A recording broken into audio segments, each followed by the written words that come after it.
ಒಂದು ಬಾರಿ ಒಬ್ಬ ಕಳ್ಳತನ ಮಾಡಬೇಕು ಅಂಥೇಳಿ ಯೋಚಿಸ್ತಾ ರೋಡಲ್ಲಿ ಕುಳಿತಿರ್ತಾನೆ. ಅವನ ಕಣ್ಣ ಎದುರಿಗೇನೆ ಬಾಗಿಲು ಹಾಕದೇ ಇರುವಂತಹ ಪುಸ್ತಕದ ಅಂಗಡಿ ಕಾಣಸಿಗತ್ತೆ.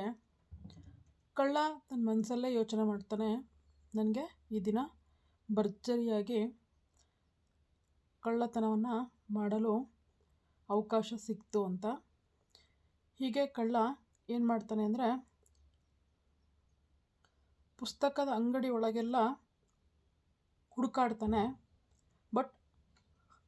ಆದರೆ ಪುಸ್ತಕದ ಅಂಗಡಿಯಲ್ಲಿ ಪುಸ್ತಕದ ಹೊರತು ಇನ್ನೇನು ಸಹ ಅವನಿಗೆ ಸಿಗಲ್ಲ.